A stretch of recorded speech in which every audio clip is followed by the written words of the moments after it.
we were all swimming towards this very narrow point. It was a bridge that we had to swim under. So everybody is kind of getting closer and closer as we're all getting to that mast point. My ribs are rubbing on other women's ribs, and we're really, really close. And I'm swimming along, and my arm comes down on smack dab on the top of this woman's back. And I'm thinking, now what do I do? And I thought about, do I pop my head up and say, oh, excuse me, I didn't mean to hit you? Because that's what I would do, on the street if I bumped into somebody. But then I kept thinking about that narrow bridge, and I wanted to get to that narrow bridge that we had to swim under before she did. So I just kept my arm going around in my normal stroke. And in the process, I shoved her underwater and I swam over the top of her and I beat her to the bridge. And I loved that feeling. I mean, I thought there's a beast inside of me. And I'm thinking, Sue, you just pushed a woman underwater and you liked that feeling?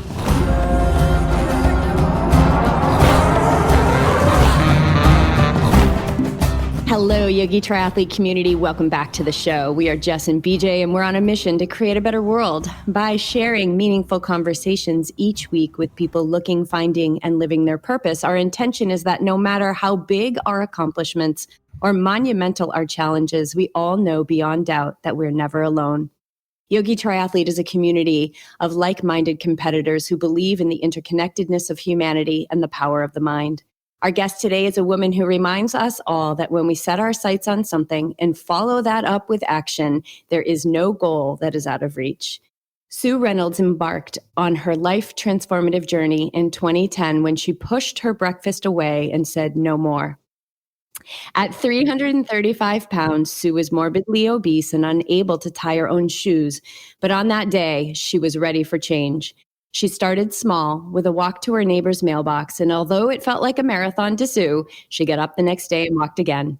In 4 short years, Sue turned herself into a world-class triathlete, and in 2017, she placed 6th at the Sprint World Championship. Sue is the author of The Athlete Inside, The Transforming Power of Hope, Tenacity, and Faith. She is here with us today to share her inspiring story. Sue, welcome to the show. Hi to both of you. This is it's just a pleasure to be here, and that was a lovely introduction. Sometimes it's difficult for me to take my story, which was over multiple years and so crazy, and put it into a nutshell. And you just did that so well. Well, thank you so much. I'm going to accept that compliment because that's one of the questions I'm going to be asking you is how you were able to receive all of this support. But before we get into that, take us back even before you pushed the breakfast away. And what life looked like and how you got to 335 pounds. Yeah, that's a great question. And I'm surprised how often that question comes up. It's something that people are really curious about. So I think there's a lot of stereotypes that go with people that are obese. And I'm 5'7.5" and weighed 335 pounds at that point. So I was not only, obese, but I was majorly obese. And some of the stereotypes are that people that are obese are unhappy and, they're full of sorrow. So they eat to, make their sorrows go away. And that didn't fit me at all. And I think it doesn't fit a lot of obese people. I'm happily married, been married for 40 years and wonderful husband, 2 great kids, sons, and 2 wonderful daughter-in-laws, and 3 of the most lovely grandkids in the world. So I was really very happy. And so that was not the reason that I got so big. And another stereotype is that people that are obese are irresponsible or don't have self-discipline, but that also didn't fit me. I started a nonprofit that helps communities improve their schools, and it's a nonprofit that's been around for 20 years, very successful. And to do that kind of work, I had to be responsible. So there's this responsible part of me as well. So that didn't fit. So, and actually, the reason I got so big was because of my job. I love my job. I saw it as a calling. I loved thinking that through our work, we could help low-income schools give opportunities to kids that don't normally have opportunities, and just loved what I was doing, and often pulled all-nighters, not because I had to, but because I wanted to. I believed in the work that I was doing. And to stay awake in the all-nighter, I would eat. And it was not uncommon for me to eat, oh gosh, 3 dozen cookies and a pound bag of M&Ms, and I would do that 2 or 3 times a week. So the nonprofit grew, and so did my waistline. So, and like as you said, then one day I had just had enough, and it wasn't because I wanted to look thin. That never really bothered me. My sense of self-image was based on my work and my who I was on the inside more than what I looked like. So it wasn't that. My saying enough was just when you're that big and your fitness is that low, there's a lot of things that you can't do. And I just got fed up with that. And like you said, I sat at that breakfast table and I made the palms of my hands push away from me and just said enough and started making different choices.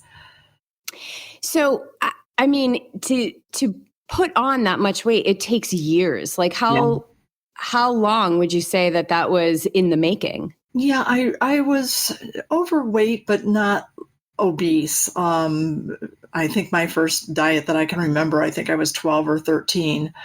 But I really put on the weight when I was an adult, after I started working in schools. And again, because I loved my work. And, when I was teaching, I would stay up late grading papers and preparing for the next lesson. And then with the nonprofit, there was that work. So, I started putting on the weight in my early 20s, and I started the journey to lose the weight when I was 40, or 60. So that's 40 years it took me to put that weight on.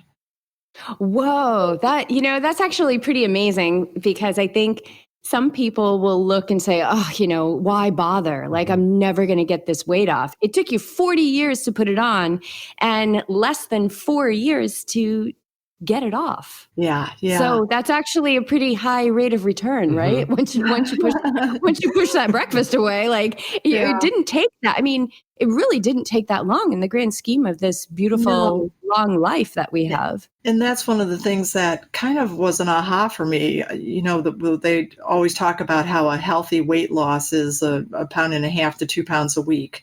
And with 52 weeks in the year, you can lose 104 pounds in 1 year if you just start making good decisions and stick to it.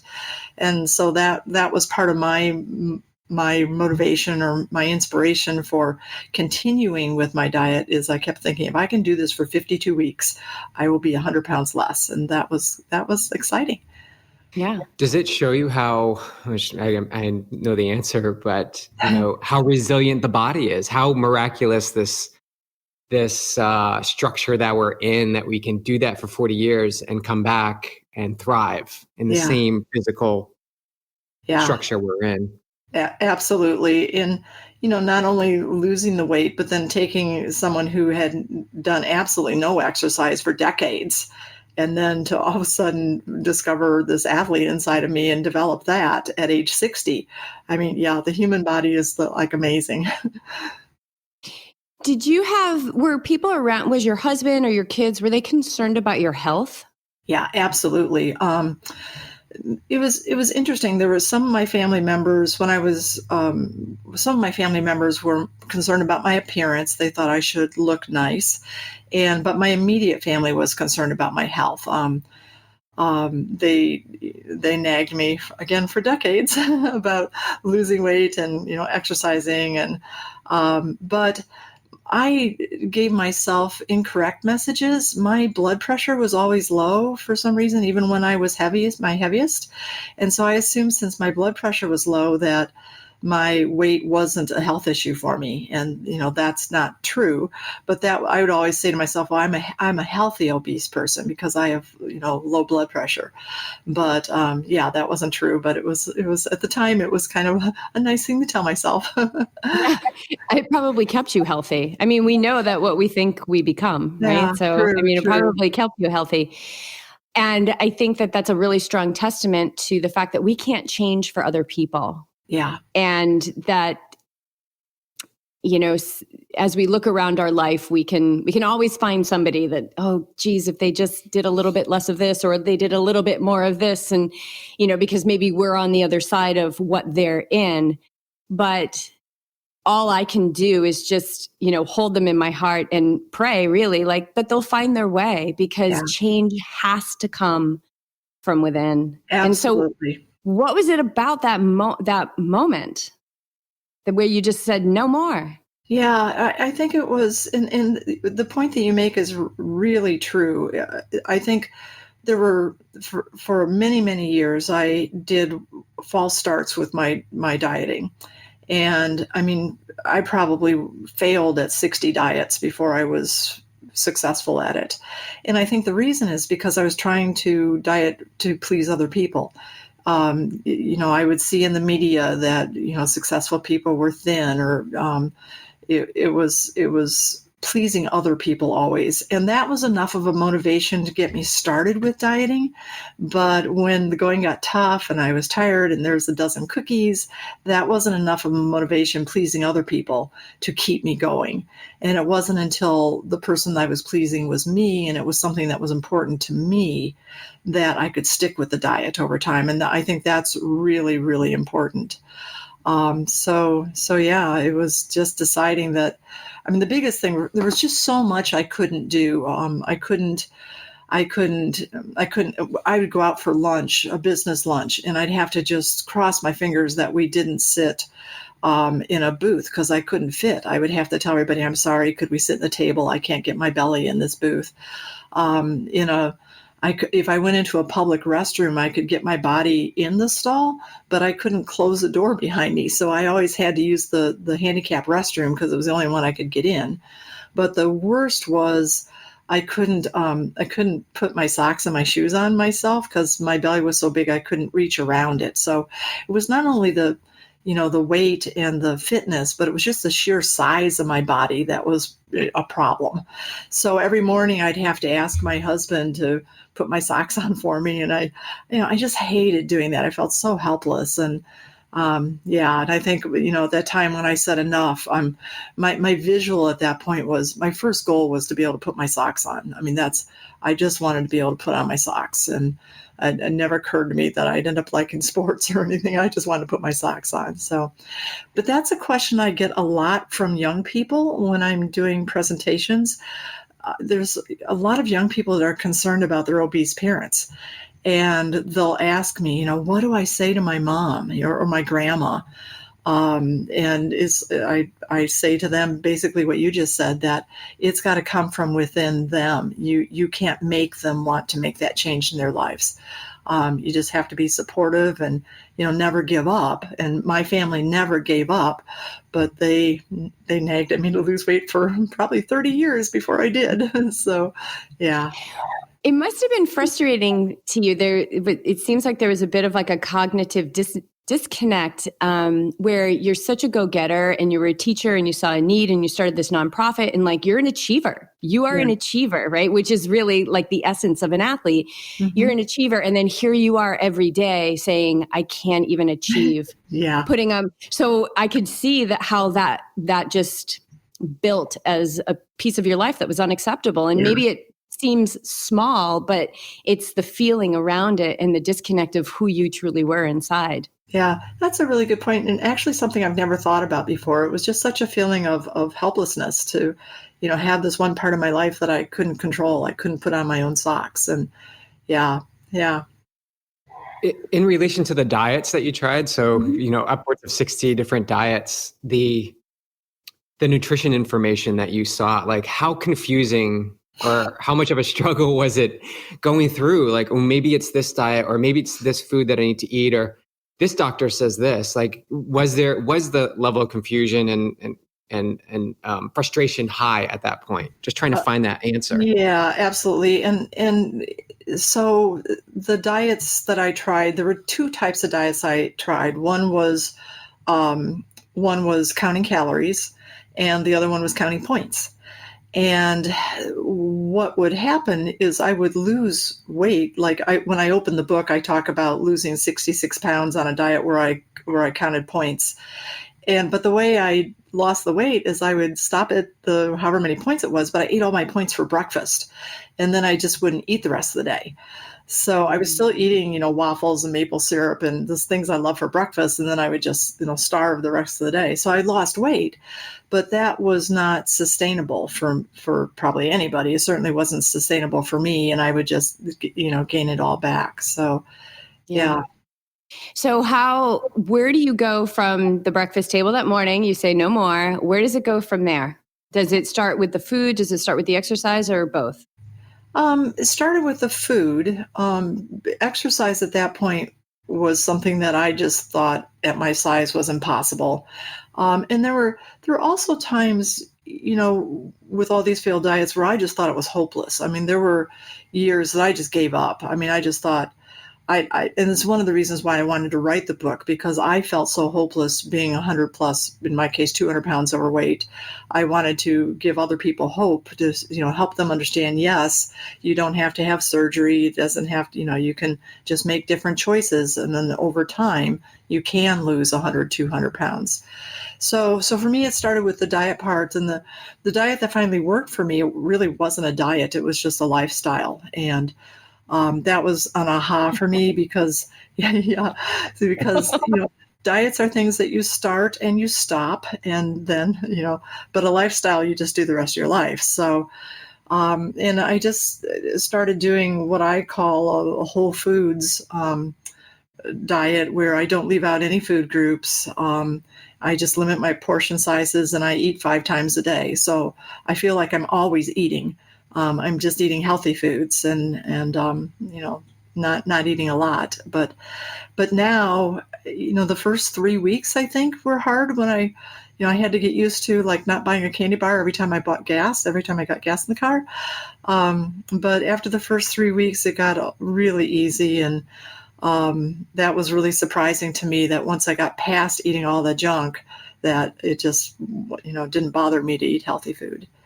Well, that's the mind. You associated the gas with the bar. Like the mind is like, okay, it's turnkey. I don't even have to think about it. Like, right. What else can I occupy my space with thinking about? But that's so great, because you can do the same thing the other way. It may take that 3 weeks of like sheer will. Like you can do this 3 weeks, and then you've created that new habit. So it's the same thing. Like if we can just open that window a little bit to crack it and see that that the habits that we do have now were once created by us and our mind, that we can simply just switch that around and focus on something else. But it takes will. And but that's a really good point. It's all about habits and, what your habits are. And I think part of it, I'm learning a lot. This is a great chat. But it's just, I made new habits. So, now my new habit is not a candy bar, it's an apple. And I love that as much as I used to love a candy bar. So yeah, absolutely about habits. And to go back to what BJ was saying about how amazing, you guys were agreeing on how just amazing the body is going to adapt. So if we feed it candy bars for 40 years, it's going to want candy bars. But when we start using our free will and our power of choice to say, all right, this is a rough moment, but I'm just going to get the gas and I'm going to eat the apple, the body will start to respond to the apple. Yeah. And now you love apples. I do. Yeah. Right. And another good point you just made, I think, is that it is about will. And, a lot of people say, oh, you must really have a lot of motivation and you must be really motivated. And a lot of times I'm not motivated, but I try to be disciplined. So I think it's more about discipline to stick with it when the motivation isn't there. So to me, especially in training too, there's days I don't want to train. I don't have that mojo, but I am disciplined and I train anyway, even though I don't feel like it. So. Yeah, motivation's temporary and it's never there when you Yeah. need it. It's great. You can plug into the music and watch the video and get fired up. But when you're out there on the course and we got 2 miles left and you're suffering, like where's the music? Where's that video? Where's that poster you have hanging? Like Yeah. Yeah. it's just you yourself. So if you have the discipline, right, to create that space between what's happening, what you're observing, and that you have a choice there to this is it. This is the moment. Like you can embrace that, use that discipline. What do I need to do? I need to get water in. I need to slow my pace down. I need to check the ego. These, you can go through this checklist. Motivation never appears. I've found it's never there when I really need it. Never. Yeah. Yeah. There's so many things that people think, I must be highly motivated. And then when it comes to food, I'm not disciplined when it comes to food very much. I mean, I do have some discipline enough, but what I was good at was controlling my environment. So I took the temptations out of my environment so I didn't have to be as disciplined. So I suppose that's a type of discipline too. But so like right now, there are no what I call fun foods, sweets in my house, and things that I know I don't have as much self-control around, like peanut butter and cereal. My husband is hidden. So we have peanut butter in my house. I don't know where it is. So, but then that's just, it just makes it easier. And I can be disciplined because I've controlled my environment so that it doesn't take as much discipline. Right. And it's so much nicer, I'm sure, to ask him for the peanut butter than it is to ask him to help you put your socks on. That's true. Right? That's absolutely true. So let's talk about when you start moving this amazing body of yours. Yeah. Whoa. Because you were not exercising your whole life, pretty much, right? Right. I basically sat in a chair or a couch since I was 20. And didn't play sports in school. So I'm 66 now, and when I was in school, they didn't have sports for girls. So I didn't even know that I liked sports. I never had an opportunity to be physically active as a kid. So one day, my husband, as I mentioned, had been nagging me to exercise forever. And one day he said, let's take a walk. And I think I had lost, a little bit of weight, but I was still it was early in the journey. I was still really heavy. And I for some reason, I said, okay, that time. And I remember standing at the back door about to go out and thinking, what have I gotten myself into?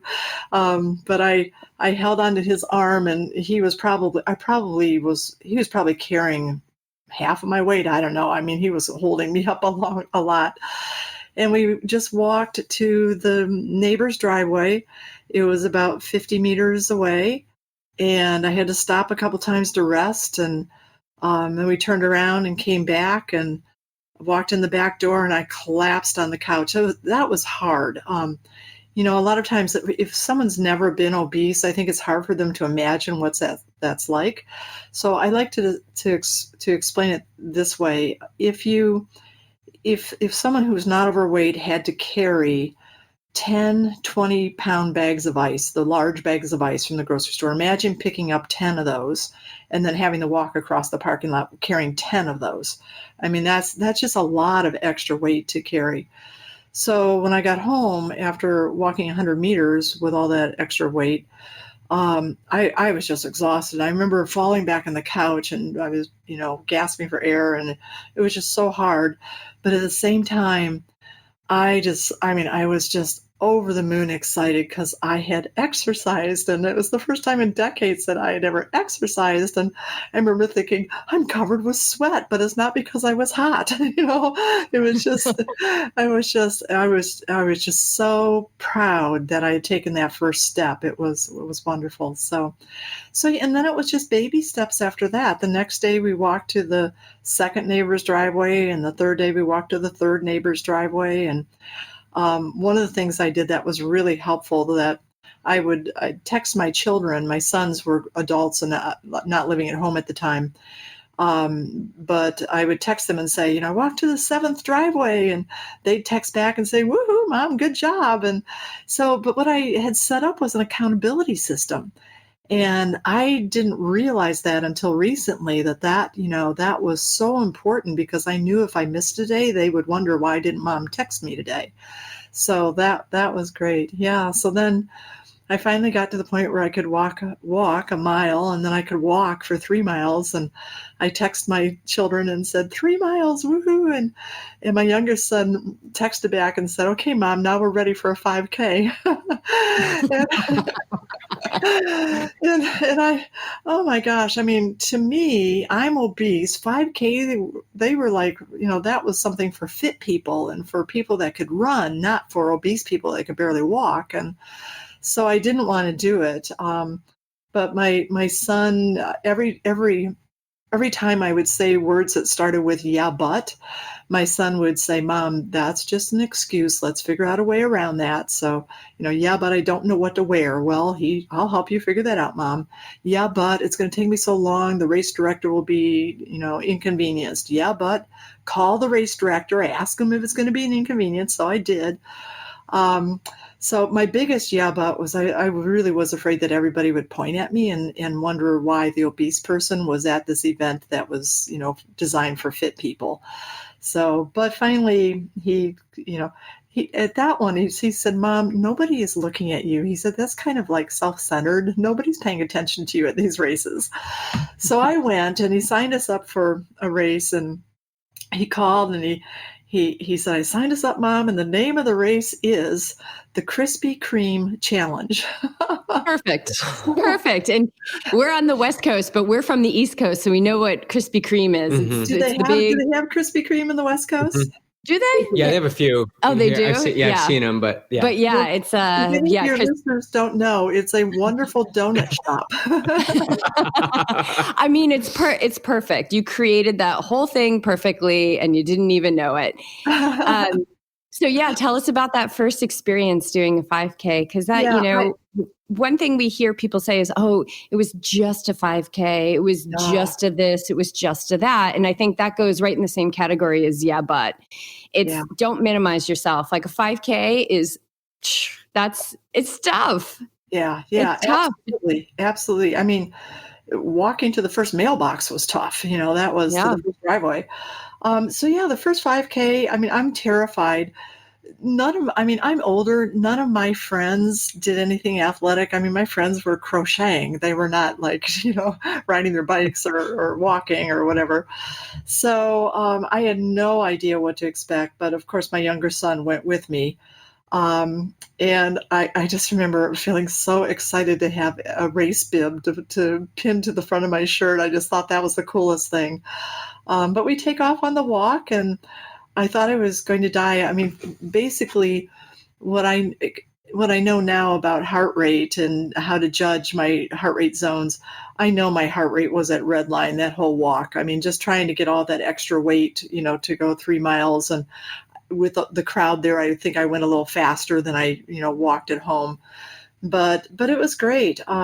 Made it to the halfway point. And the twist in this race was that at the halfway point, they gave all the participants each a dozen donuts. And so at the halfway, you sat down and had a picnic and ate your donuts, and then you ran back to the start. So I did not eat the donuts.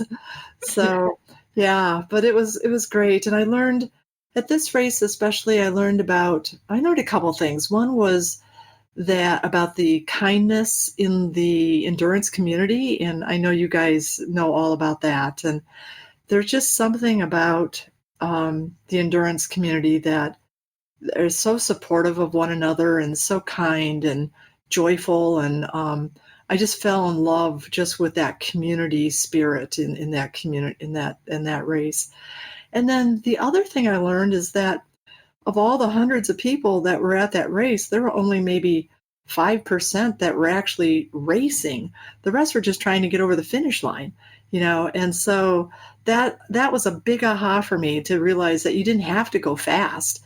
You just had to keep going until you got to the finish line. And didn't matter. It took me, I think, an hour and 20 minutes to walk my first 5K race. And Didn't matter to me. I came in dead last, and I felt like I had won the Boston Marathon. I mean, it was just, I'm dead last. I have one finger up in the air. I'm number one in my mind. So I did it. I heard you tell a story about how you passed up water at the aid station. Can you Yeah. share that? Yeah. I So feel like that's really touching, and it's also like a game changer, that moment. absolutely. There were a couple points in my journey that were just life changing. And that was one of them. Thank you for asking about that. So at the halfway point, there's a table where there's hundreds of little glasses of water that the walkers and runners would pick up on their way. But when I got to that table, I had never seen a aid station before. I had no idea what it was.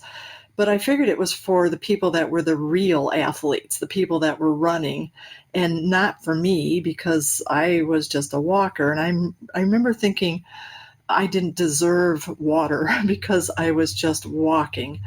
And so I just walked past the table because that was for the runners. And this volunteer, she was amazing. She picked up a glass of water from behind the table. She came running out and caught me and handed me the glass of water and said, "This is for you. You need this water."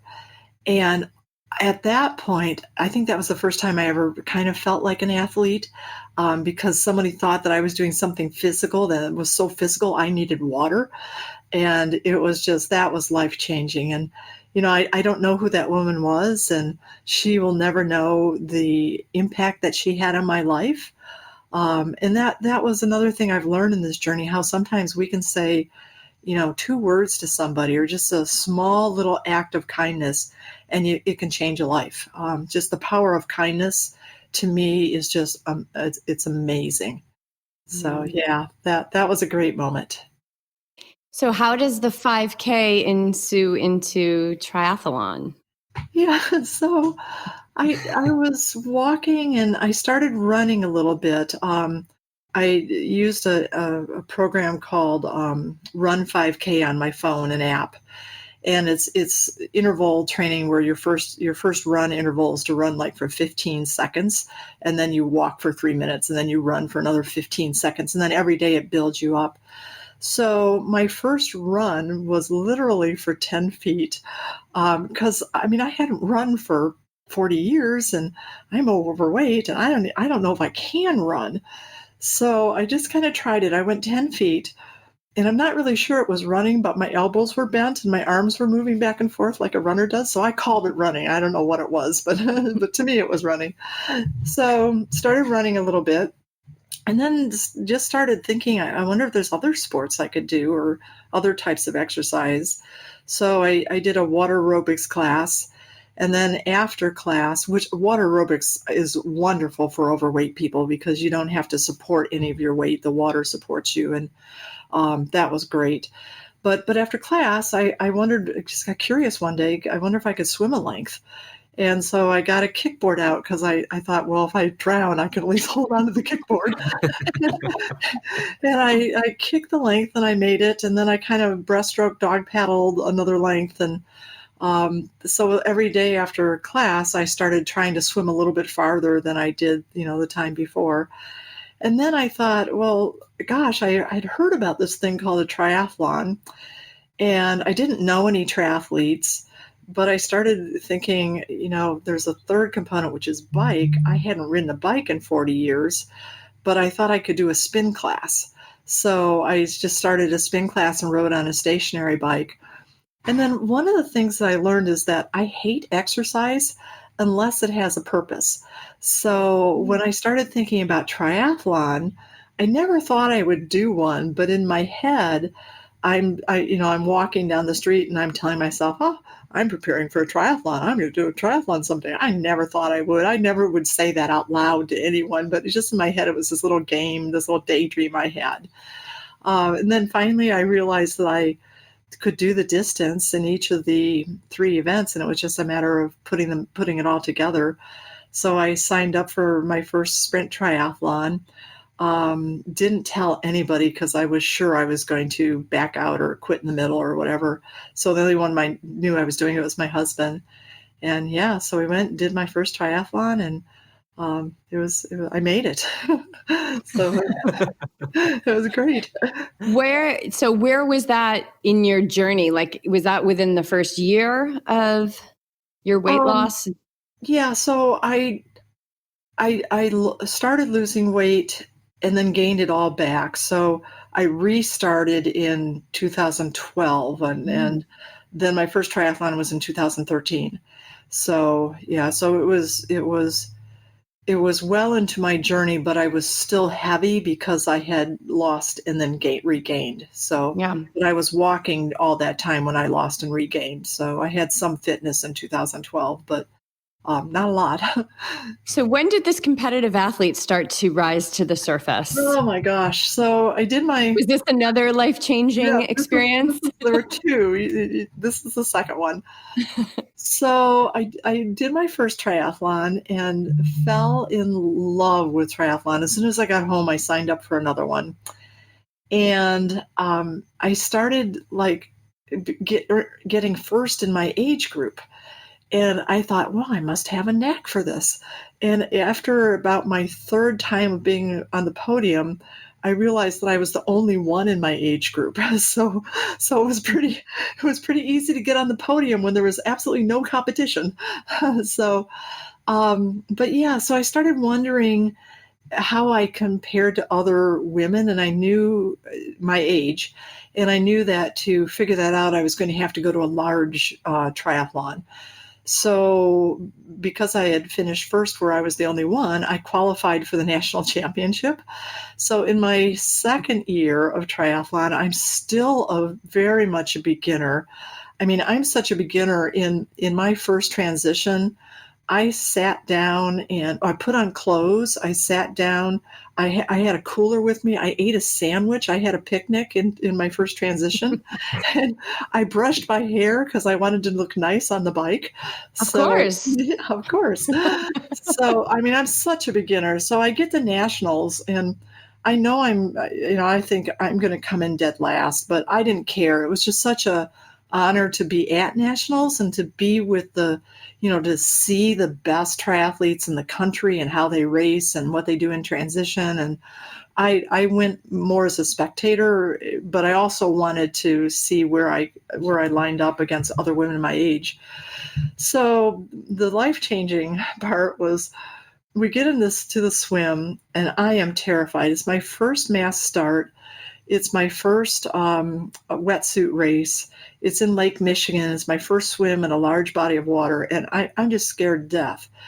So I was working with a coach by then, and he told me to line up front and center in the mass start in the swim. So, and at that point, I had committed to being coachable, so I did what he told me to do, even though I thought that was nuts. So I'm in the front center, and the gun goes off, and we all start swimming. And I'm swimming along, and we were all swimming towards this very narrow point. It was a bridge that we had to swim under. So everybody is kind of getting closer and closer as we're all getting to that mass point. And it's like rib to rib. My ribs are rubbing on other women's ribs, and we're really, really close. And I'm swimming along, and my arm comes down on smack dab on the top of this woman's back. And I'm thinking, now what do I do? And I thought about, do I pop my head up and say, oh, excuse me, I didn't mean to hit you? Because that's what I would do, on the street if I bumped into somebody. But then I kept thinking about that narrow bridge, and I wanted to get to that narrow bridge that we had to swim under before she did. So I just kept my arm going around in my normal stroke. And in the process, I shoved her underwater and I swam over the top of her and I beat her to the bridge. And I loved that feeling. I mean, I thought there's a beast inside of me. And I'm thinking, Sue, you just pushed a woman underwater and you liked that feeling? I mean, it was just nuts. So it really did bother me. I think of myself as having kind of a gentle spirit, and to shove someone underwater and not be like upset by that. Well, I was upset by that, but I went home and talked to my coach and I said, Coach, I think we have a problem. I shoved this woman underwater and I liked it.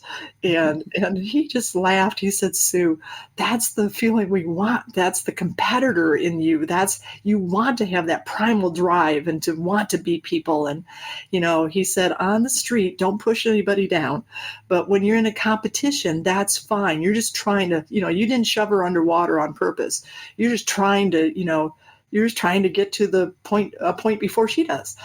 So I discovered that I have this competitive spirit inside of me, and I do, man, when I'm on the course, I just want to, I don't know, I'm just a beast.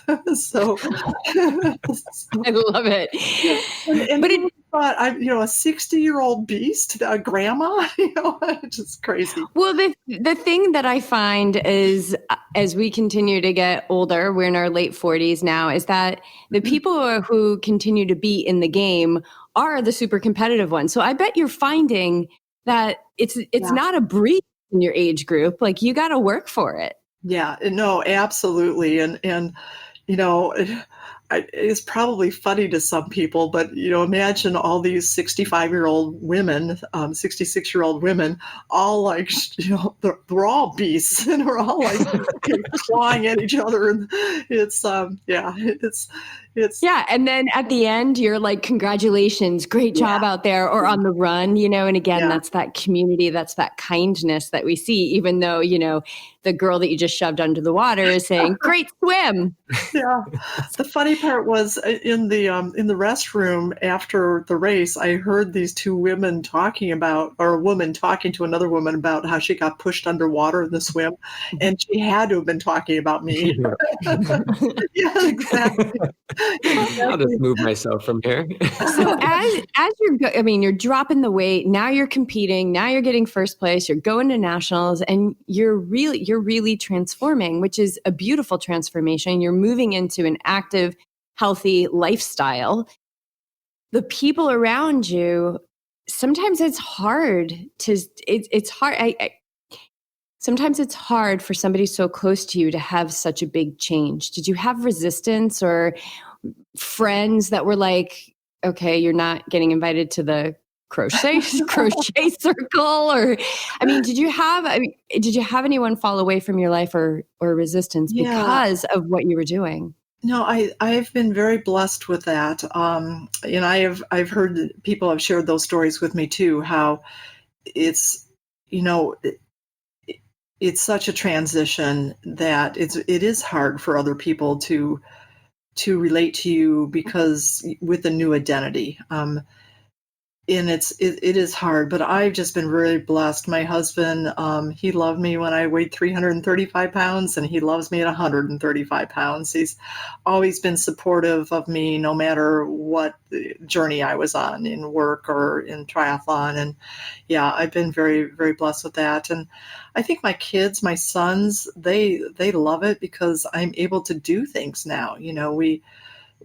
I can go for a walk. I can go swimming with my grandkids.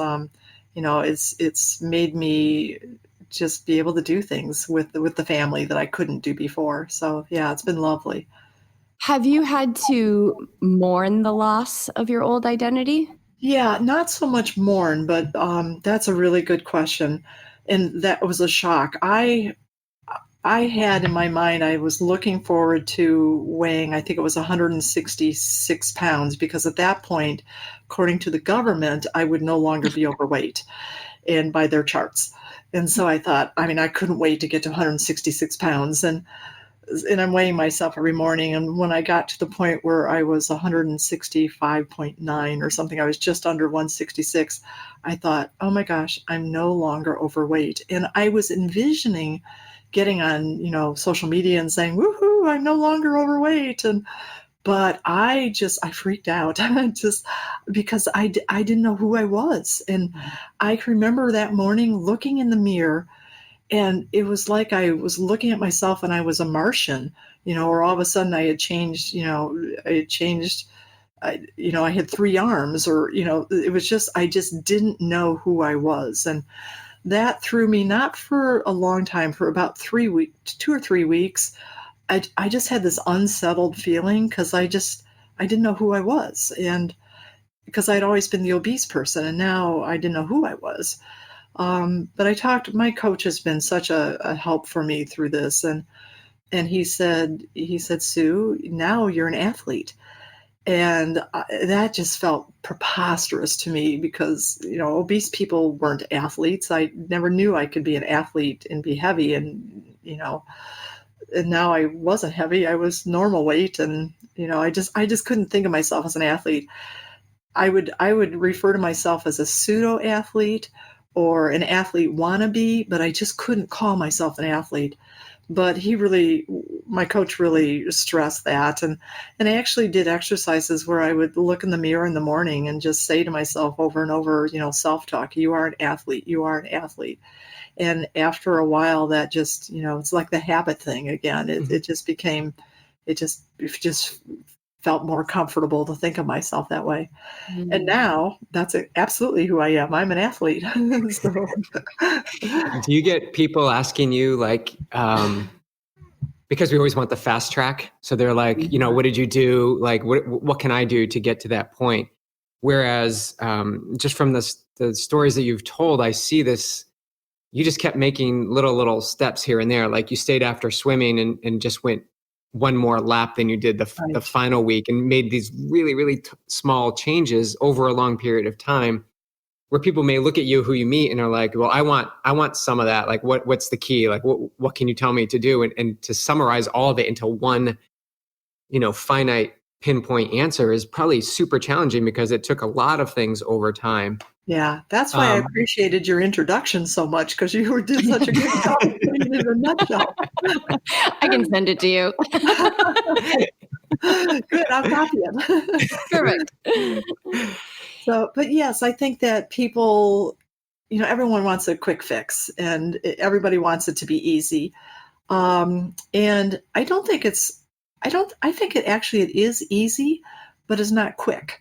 So it's just a matter of making small, steps day after day after day after day, a series of small steps over time in anything that you want to do. I mean, now I want to be a better triathlete. Well, I'm not looking at even next season. I'm looking 3 years out and thinking, what are the little steps I need to take in the next 3 years so that I can be a better athlete 3 years from now?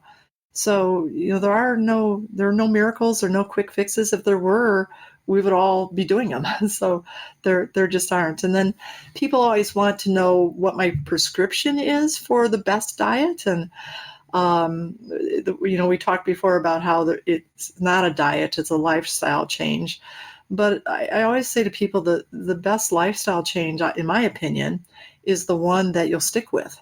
And there's probably not a one size fits all thing that will work for everybody. It's the one that, works for you and your body and your mental approach. And, it's the one that you will stick with. So, yeah. So you had mentioned that, so 2010 was that pivotal moment at breakfast, but then you had mentioned that 2012, you had gained weight back. Right. And so what was the struggle there that you started to put the weight back on? Yeah, it was just that the eating all my calories or points for breakfast. And so it was like another diet. Yeah. Right. Okay.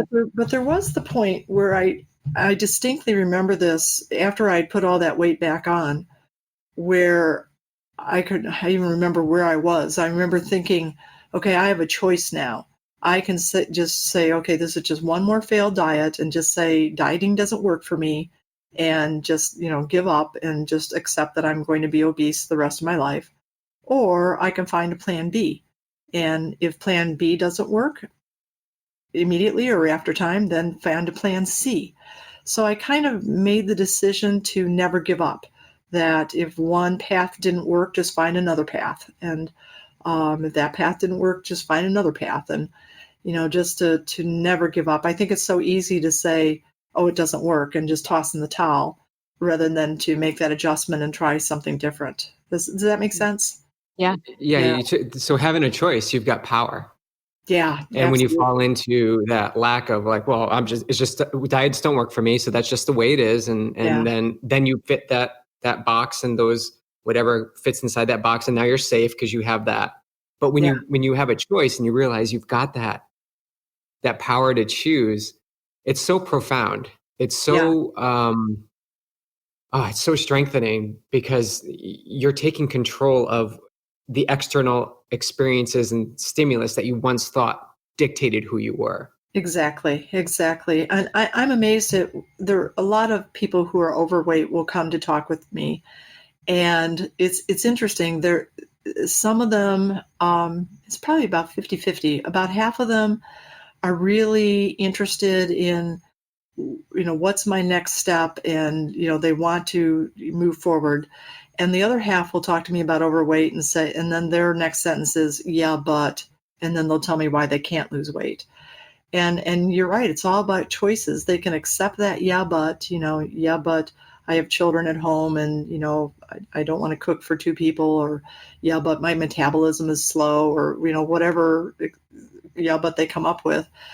They can accept that, or they can choose to go a different direction. And you're right, it's all about choice. And man, once you realize that you have choices in life, and that is very powerful. And the nice thing about choice is it's free. You don't have to, anybody can choose. It doesn't matter what your income level is, or we all have the power of choice. Yeah, exactly. So not only did you not think you were going to ever be a triathlete or a competitive beast, but also writing a book about yourself. Here's somebody who's in a professional role of service, and now you're writing a book about yourself, which ultimately I believe is a gift of service. But how does this idea of a book even come into your life? Yeah, so that was kind of fell into my lap, and kind of. So a lot of people, when I told them my story, normally at triathlons, it would come up as people were chatting and when we're setting up transition or after the race. And a lot of people said, you should write a book, Sue.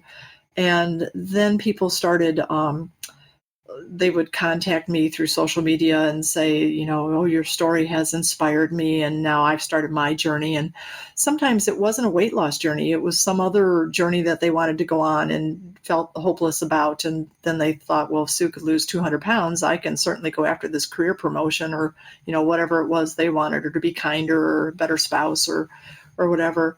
So I had the idea of maybe writing my story. But here's my but I got a D in my high school term paper in English class. Oh my God, you're still carrying that around. Well, all my life I thought I couldn't write because Isn't that so interesting? Yeah, even in my professional life where I did a lot of writing, I always thought, well, I can't write. I got it. My high school English teacher gave me a D. So talk about life, like we think life-changing moments are always positive, but there's a lot of life-changing moments where we decide that we're limited in an area. Absolutely. Clearly you're not. Yeah, no, I think that's absolutely true. And as a parent or as a teacher, the messages that we give to kids are huge and can totally shape who those kids end up being. But so I thought I couldn't write, and then I also thought, I thought, who would be interested in my story? It's just like, I'm just a person. Who wants to read about me? But I decided to go to I heard about a writer's conference where people that went would have the opportunity to meet with a book agent for 10 minutes. And so all these authors went, they all had their manuscripts with them, and they had 10 minutes to pitch the manuscript. I didn't have one word written, but I wanted to just ask an agent, do you think it would be worth my time to write a book? And so for my 10 minutes, I go in this little room and I'm sitting down with the agent, and I tell her, I'm not like everybody else here. I don't have a manuscript. I'm not pitching anything. I just want to ask you one question. Is that okay? And she said, yes. And so I said, it shared my story. And I said, do you think anybody would want to read a book about me? And she said, yes, I think that they would. And then there was this huge pause. And then she said, and I'd like to offer you a contract right now. So there were 400 people at this conference. I was the only one that got a contract.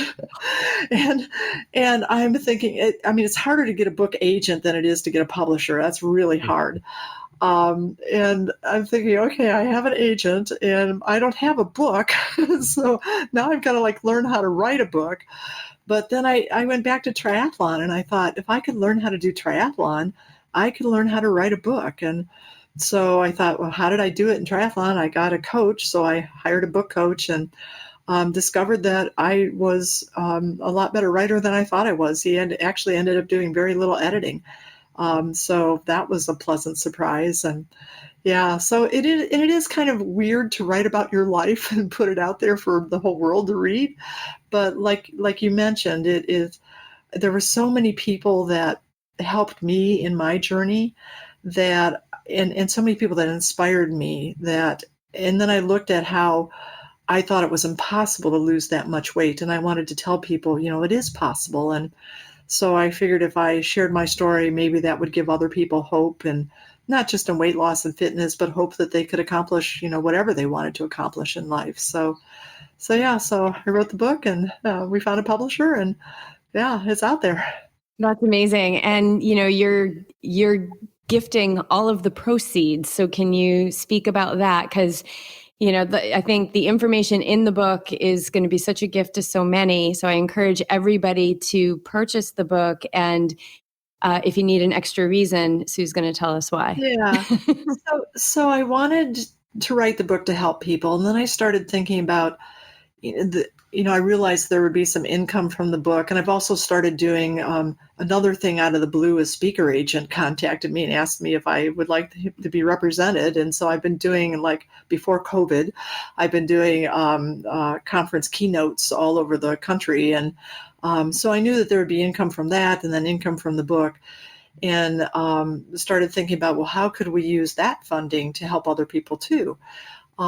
So the funding for my speaking engagements is going to a couple of nonprofits that are helping increase the percentage of women in triathlon. That's something I feel strongly about. And then from the book, those proceeds are going to USA Triathlon Foundation, and we've earmarked those funds. The foundation, their mission is to help people transform their lives through triathlon. So it was a perfect fit for me because triathlon transformed my life. And they have three different directions in their work. One is to work with Olympic hopefuls and help them. Another is to work with youth. They do a lot of programming for kids to get them interested in fitness and triathlon. And then the third one was the one that really spoke to me, and that is to help people with disabilities who are, missing limbs or are blind, to help them engage in triathlon as para-triathletes. Their equipment is very expensive, and it's just it's a challenge, and the para-triathletes inspire me to the moon and back. I mean, to think about, completing a normal triathlon is hard. To do it with, a limb missing, or to do it blind, or is just, and the spirit that I see in the para-triathletes, it's just contagious. I love watching them compete, and it's just wonderful. So the book's funds are supporting people with disabilities who want to be involved in triathlon, and we're doing it through USA Triathlon Foundation. That's amazing. Where can people get the book?